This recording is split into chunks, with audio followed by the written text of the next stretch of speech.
જય શ્રી કૃષ્ણ મિત્રો, કેમ છો? મજામાં ને? આજે આપણે શેરડી વગર શેરડીનો રસ બનાવવાનો છે. આ રસ તમને શરીરમાં અનેક ફાયદા કરે છે, લૂથી પણ બચાવે છે. આ શેરડીના રસમાં આપણે શેરડીનો ઉપયોગ નથી કરવાના, આપણે ગોળનો ઉપયોગ કરવાના છે. ગોળ પણ શેરડીમાંથી બને છે. એકદમ મસ્ત ટેસ્ટફુલ થાય છે આ શેરડીનો રસ. તમે જોઈ શકો છો. મેં 1 વાટકો લીધોસ બરફ આઈસ લીધોસ, ત્યારબાદ ઠંડુ પાણી છે, 1 વાટકી ગોળ લીધો છે, 1 લીંબુ રસ લીધો છે, થોડું નિમક લીધું છે. ફરાળ માટે બનાવવું છે એટલે મેં નિમક લીધું છે. નકર તમે ચાટ મસાલો પણ લઈ શકો છો, તેનાથી પણ મસ્ત થઈ શકે છે. જલજીરા પણ નાખી શકો છો, પણ આમાં ફરાળી હોવાથી મેં કોઈ વસ્તુ નથી લીધી ને નિમક જ લીધું છે.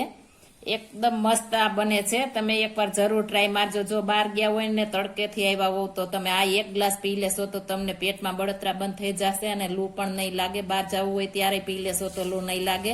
એકદમ મસ્ત ટેસ્ટફુલ બનશે આપણું આ શેરડીનો રસ. હવે આપણે બધું મિક્સ કરીશું. આ ઠંડા પાણીમાં આપણે નિમક નાખીશું, લીંબુનો રસ, ગોળ નાખી દેશું.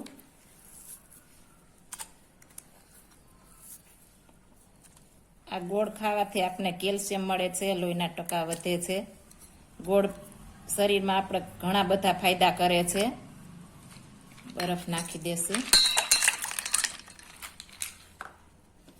હવે આને આપણે બ્લેન્ડર મારી દેશું એટલે એકદમ આપણો રસ તૈયાર થઈ જશે. તમે જોઈ શકો છો આપણો શેરડીનો રસ તૈયાર થવા માંડ્યો છે. એકદમ વ્હાઈટનેસ પકડવા માંડ્યો છે. અસલ શેરડી જેવો થાય છે. એકદમ મસ્ત બને છે.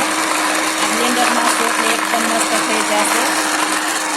તમે મિક્સરમાં જારમાં પણ કરી શકો છો. તમે જોઈ શકો છો એકદમ મસ્ત આપણો શેરડીનો રસ તૈયાર થઈ ગયો છે.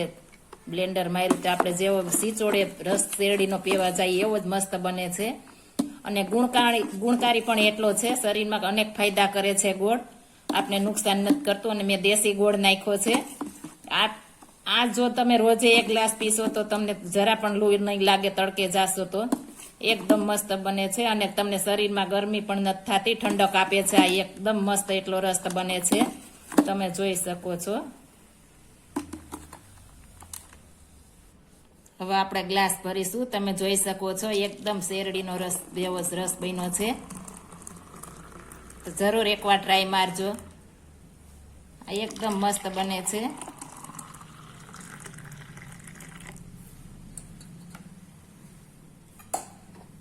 હવે તેમાં આપણે બરફ નાખીશું.